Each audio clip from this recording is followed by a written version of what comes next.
Bismillahirrahmanirrahim. Assalamualaikum warahmatullahi wabarakatuh. Hamidalillah wa musalliyan ala Rasulillah Sayyidina Muhammad ibni Abdillah. La khawla wa la quwata illa billah. Rabbi syrahli sadri wa yassirli amri wahlul 'uqdatam min lisani yafqahu qawli. Allahumma alimnal kitaba wa faqihna fid din. Shadaqallahul adzim.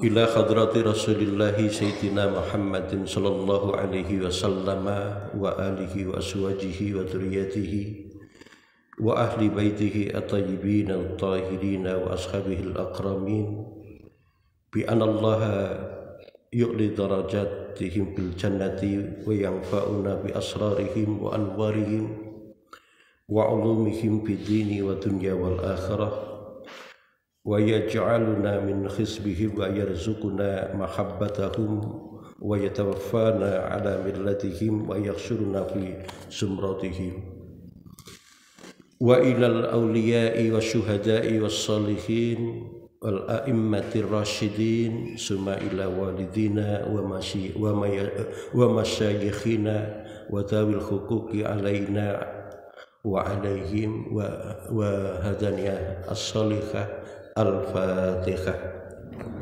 A'udzu billahi minasy syaithanir rajim. Bismillahirrahmanirrahim. Alhamdulillahi rabbil alamin. Ar-rahmanir rahim. Maliki yaumiddin. Iyyaka na'budu wa iyyaka nasta'in. Ihdinas siratal mustaqim. Siratal ladzina an'amta 'alaihim ghairil maghdubi 'alaihim waladdallin. Amin. Alhamdulillahirabbil alamin. Sedaya jamaah kuliah subuh Masjid Agung Surakarta yang dirahmati Allah Subhanahu wa taala. Kita meneruskan kajian sirah kita. Pagi hari ini telah sampai pada subbahasan ar-radha'u. Jadi penyusuan terhadap Kanjeng Nabi Muhammad sallallahu alaihi wasallam. Bismillahirrahmanirrahim. Wa kana min 'adatil arabi ayaltamisu al-mawadi'a limawalidihim fil badawi liyakuna anjabal lil waladi. Wa kanu yaquluna innal murabbiya fil muduni yakunu kalil dhihni fatiral azimati.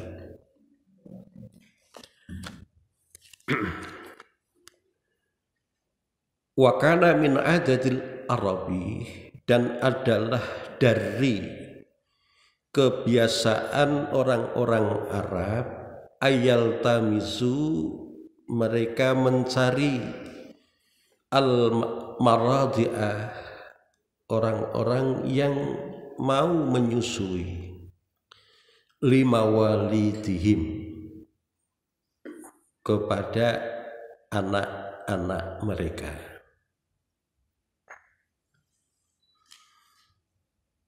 Jadi biasanya orang-orang Arab yang mereka berasal dari strata ekonomi yang kuat, atau lebih-lebih para bangsawan, orang-orang terhormat, manakala istri mereka mau melahirkan atau tengah melahirkan, Ini satu kemajuan ya. Jadi kalau kita lihat ini kemajuan yang ada di kalangan masyarakat Makkah khususnya.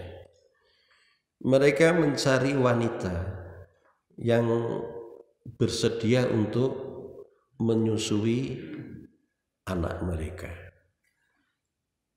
Di mana mereka mencarinya? Fil bawadi, di dusun-dusun, di dusun-dusun. Para pakar sejarah mengatakan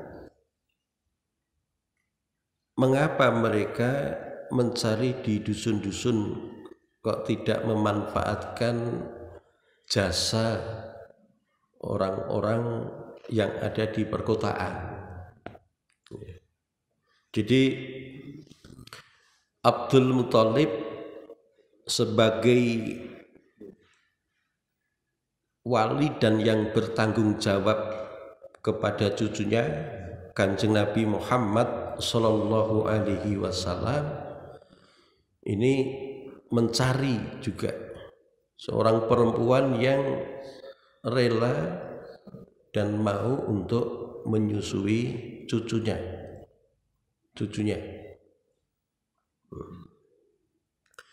Jadi di desa ini kata pakar sejarah mengatakan bahwa bisa menjauhkan anak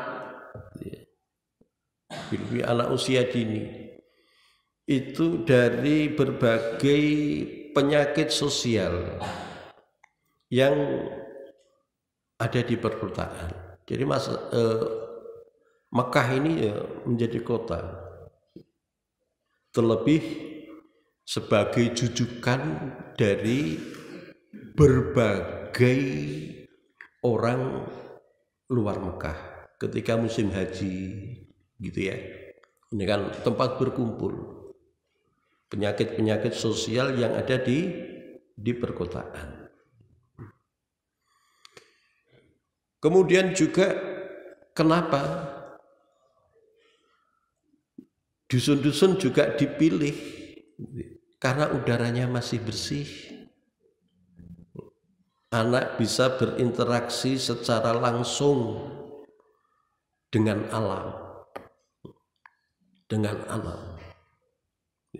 Bisa bermain leluasa dengan teman-teman sebayanya. Dan yang juga tidak kalah penting, di pedesaan ini bahasanya itu masih fasih.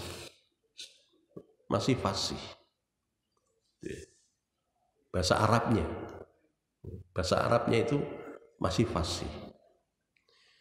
Sehingga ada satu sejarah Imam Asy-Syafi'i ketika beliau memperdalam bahasa Arab, beliau pergi ke pedesaan-pedesaan yang ada di Arab, yang ada di Mekah. Gitu. Nah, tujuannya apa? Liyakuna anjabal lil waladi, agar anak ini kecerdasannya bisa tumbuh. Jadi anjabal lil waladi, kecerdasan anak ini bisa tumbuh karena tadi ditopang oleh yang saya sampaikan tadi.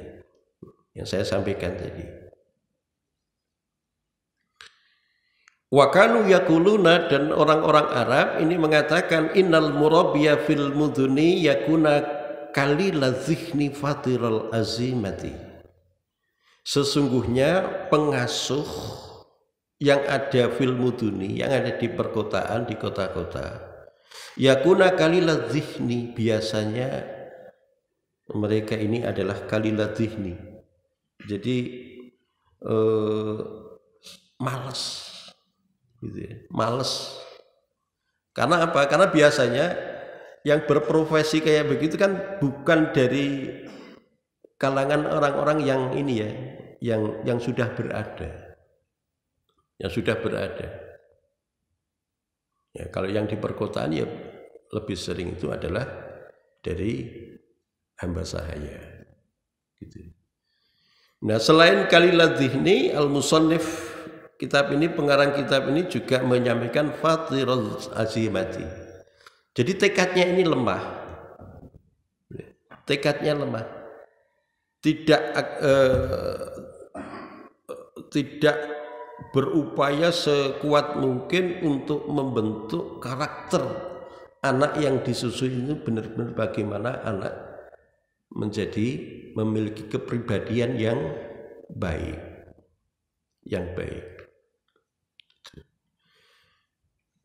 Nah, apakah Abdul Muthalib ketika mencari seorang wanita yang mau menyusui Kanjeng Nabi Muhammad Shallallahu Alaihi Wasallam waktu kecil pergi ke desa-desa? Ternyata tidak. Faja'at niswatun min bani Sa'ad bin Bakar yatlubna atfalan yurdi'nahum. Ya. Datang wanita dari Bani Sa'ad bin Bakar yatlubna, mereka mencari atfalan, anak-anak gitu ya, yang baru lahir, yurdi'nahum, untuk mereka susui, untuk mereka susui. Nah, yang sudah kita fahami bersama bahwa Halimah Sa'diyah adalah seorang wanita, gitu kan, yang telah Allah pilih, itu yang menyusui Kanjeng Nabi Muhammad Sallallahu Alaihi Wasallam. Ada wanita, 3 wanita yang menyusui Kanjeng Nabi Muhammad Sallallahu Alaihi Wasallam. Yang pertama adalah ibu beliau sendiri, Aminah binti Wahab. Dan yang kedua Suwaibah. Kemarin telah kita sampaikan, Suwaibah ini adalah hamba saya dari Abu Lahab. Dan yang ketiga Halimah Sa'diyah. Halimah Sa'diyah itu dijelaskan yang datang ke Mekah, gitu kan. Yang datang ke Mekah ini ada 10 bahkan lebih. Jadi mencari pekerjaan menyusui anak yang baru lahir, anak usia-usia ya penyusuan gitu ya, gitu. Termasuk di dalamnya Halimah Sa'diyah. Jadi Bani Sa'ad bin Bakar ini kampung jauh ini dari Mekah. Dia mengatakan jarak itu 150 kilo kan, jauh dari Mekah. Jadi benar-benar dusun. Perkampungan yang tandus, bahkan tidak ada di perkampungan Arab yang lebih tandus dari perkampungan yang dihuni oleh Halimah Sa'diyah. Halimah Sa'diyah mengatakan sendiri, jadi keluargaku mempunyai keledai yang berwarna kehijau-hijauan, dan seekor unta betina itu pun sudah tua, tenaganya sudah tidak kuat lagi. Waktu itu benar-benar masuk di musim paceklik. Kami mempunyai seorang anak yang masa-masa menyusui. Tiap malam anakku ini menangis terus. Kenapa menangis? Karena air susu atau ASI yang keluar dariku tidak keluar. Sementara unta betina yang aku miliki ini pun juga tidak keluar susunya. Maka tiap malam ya anakku tadi bernama Abdullah itu menangis. Senantiasa aku berdoa mudah-mudahan ada jalan keluar dari kesulitan yang kami hadapi ini. Maka kami meninggalkan kampung kami untuk mencari anak yang bisa kami susui, yang kami nanti ajak pulang. Aku menaiki keledai dengan membopong, menggendong anakku yang masih kecil, sementara suamiku itu menunggangi unta betinaku yang sudah tua. Kami menuju Mekah tidak bisa berjalan dengan cepat karena memang kondisi hewan yang sebagai tunggangan kami kondisinya seperti itu. Ini diungkapkan sendiri oleh Halimah Sa'diyah, gitu kan? Oleh Halimah Sa'diyah. Fakana ar-radhi'u mahmudu min nasibin Halimata binta Abi Du'aib bi as-Sa'diyah.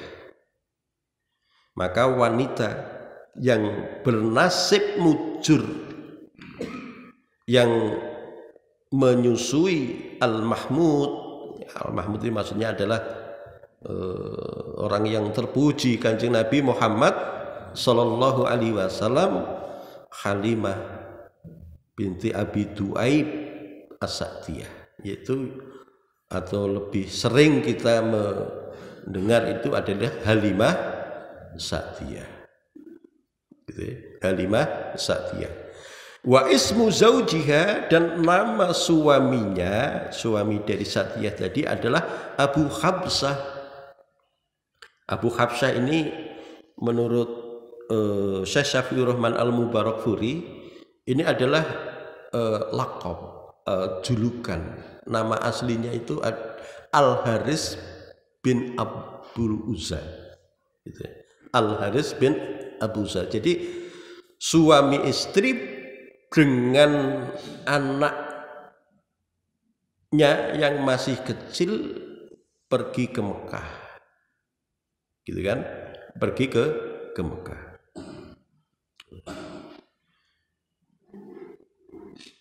Wa huwa alladhi, dan dia maksudnya Abu Habsah, kanat Quraisyun tansubu lahu ar-rasul khinama yuridunal ikhtiza'a bihi. Jadi Abu Hafsah ini dijadikan oleh orang-orang Quraisy. Ya. Jadi orang-orang Quraisy itu adalah menisbatkan Kanjeng Nabi Muhammad sallallahu alaihi wasallam ketika mereka tengah mengejek Rasul. Oh, ini toh anak dari orang dusun gitu yang bernama Abu Habsah. Apa saja itu ketika dirasa ada celah bagi orang-orang Quraisy, di saat Kanjeng Nabi Muhammad sallallahu alaihi wasallam telah menyampaikan risalahnya, digunakan untuk mencemooh, untuk menjelekkan, untuk memperolok-olok Kanjeng Nabi Muhammad sallallahu alaihi wasallam. Fa yaquluna, orang-orang Quraisy ini pernah mengatakan, hadza ibnu Abi Habsah yatakallamu minas sama. Oh, ini toh orang dari putra lelaki dusun, lelaki pedalaman, gitu kan, yaitu yang Abu Habsah tadi. Yatakallamu minas sama, yang bisa bercakap-cakap dengan yang dari langit, yang dari langit. Ini tadi ya. Jadi artinya saat Kanjeng Nabi Muhammad sallallahu alaihi wasallam, saya ulangi lagi, ketika telah menjadi nabi, telah diangkat menjadi rasul, ya, cemoohan, ejekan ini beliau terima, gitu ya. macam-macam cemoohan, macam-macam ejekan yang dilakukan oleh orang-orang Quraisy. Durratil barakatu ala ahli dzakal bait alladzina arda'uhu muddata wujudihi bainahum. Wa dzurrati barakatu, benar-benar keberkahan ini menyelimuti terhadap keluarga Halimah Bani Sa'diyah alladzi arda'uhu, yang mereka menyusui Rasul, mengasuh Rasul muddata wujudihi, selama keberadaan beliau Rasul, bainahum, di tengah-tengah mereka, di tengah-tengah mereka. Jadi juga diceritakan sendiri oleh Halimah Sa'diyah ketika telah mendapatkan Rasul ya, yang akan disusui dan akan dibawa ke kampung halamannya. Kanjeng Nabi digendong oleh Halimah Sa'diyah ya, oleh Halimah Sa'diyah. Maka seketika ASI yang biasanya keluarnya ini sedikit, tiba-tiba keluar dengan sangat lancar.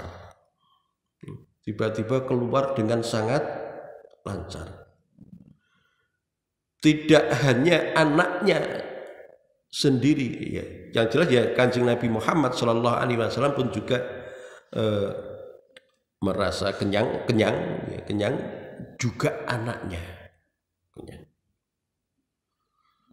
Keledai yang kurus ya, yang dia naiki itu ketika berubah menjadi kuat, jalannya kuat ketika membawa beban ya, beban tentu ya perbekalan anaknya dan Kanjeng Nabi ini begitu enteng, termasuk juga unta yang betina yang sudah tua yang dinaiki suaminya ini berubah menjadi kuat juga, jadi kuat dan menghasilkan susu yang melimpah. Ketika pulang ke kampung halamannya ya, di dalam perjalanan tidak merasakan kekurangan apapun gitu.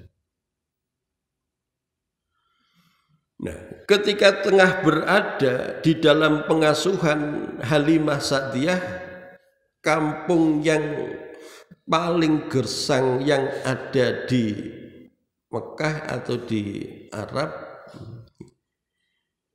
keluarga dari Halimah Sa'diyah ini benar-benar merasakan keberkahan, kecukupan, berubah secara drastis ekonominya,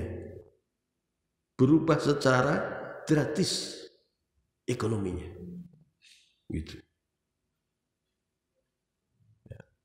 Bahkan ada pembicaraan dari tetangganya, sana gembalakan kambing-kambingmu ini bersama dengan kambing-kambing dari keluarga Halimah Sa'diyah. Alam yang gersang, yang tidak ada rerumputan gitu kan.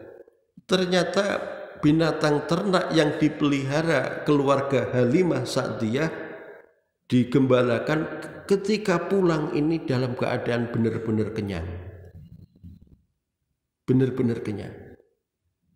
Gitu ya. Sehingga para tetangganya sampai mengatakan seperti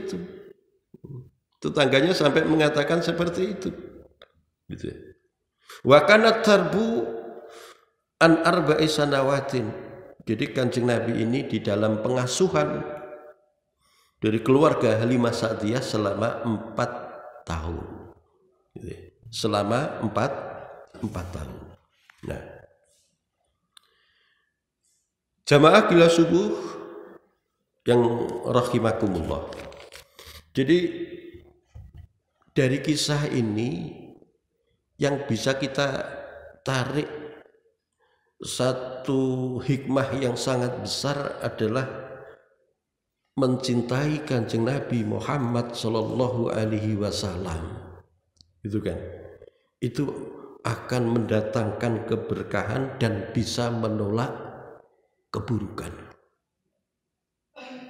Ya.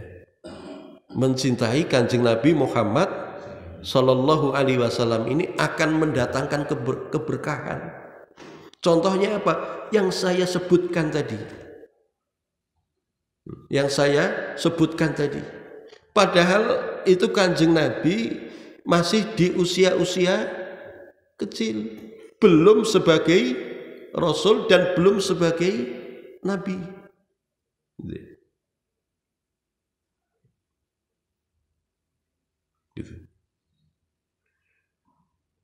Jadi benar-benar keluarga Halimah Sa'diyah merasakan itu secara nyata. Tidak pernah mengalami kekurangan apapun. Itu.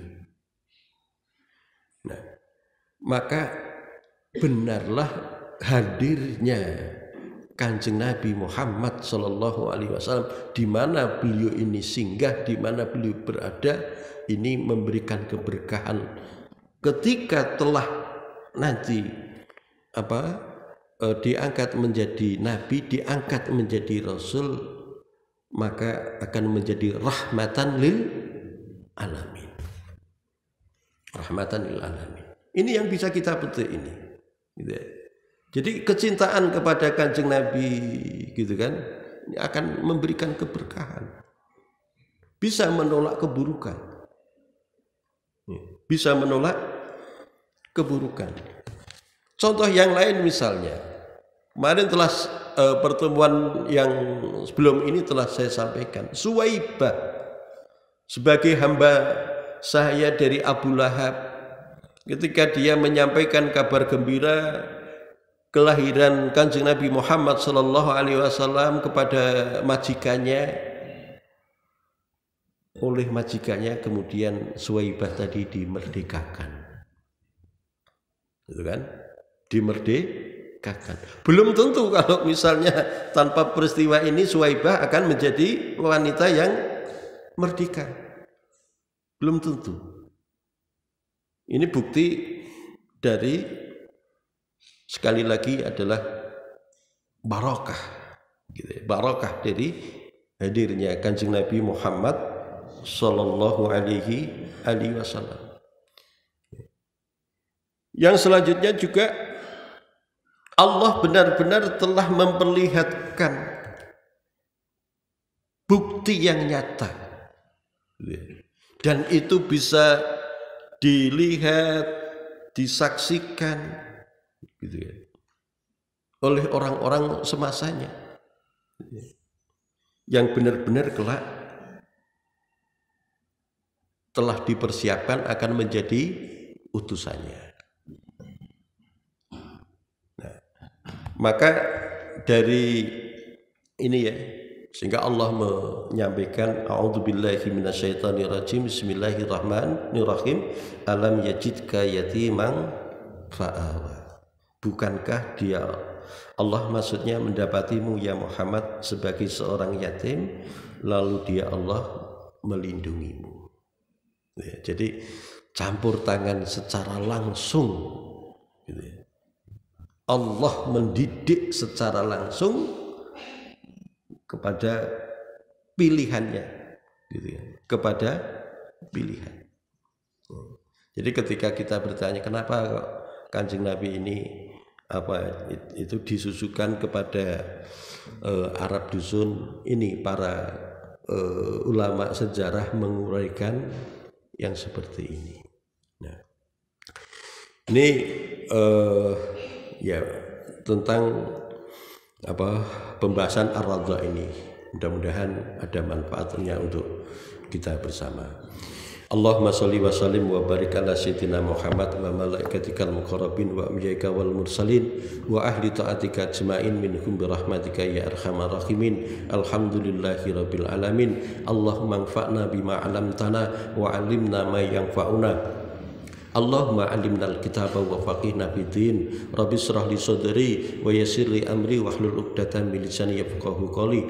Ya Allah ya Rahman ya Allah ya Ghaffar ya Sattar ya Wahhab, nahnu nad'uka kama amartana fastajib lana kama wa'adtana innaka la tukhliful mi'ad. Allahumma a'tina yaumal qiyamati syafa'ata nabiyyika Muhammadin sallallahu alaihi wasallam yauma la syafa'ata illa syafa'atuhu wa adhillana tahta dhillika yauma la dhilla illa dhilluka wa bayyit wujuhana yawma tabayyadu wujuhun wa taswadu wujuhun wajma' bainana wa baina habibika sayyidina Muhammadin sallallahu alaihi wasallam fil jannatin na'im bidarin na'im wa adkhilna min ibadika salihin wal mukhlisin walhamdulillahi rabbil alamin. Assalamualaikum warahmatullahi wabarakatuh.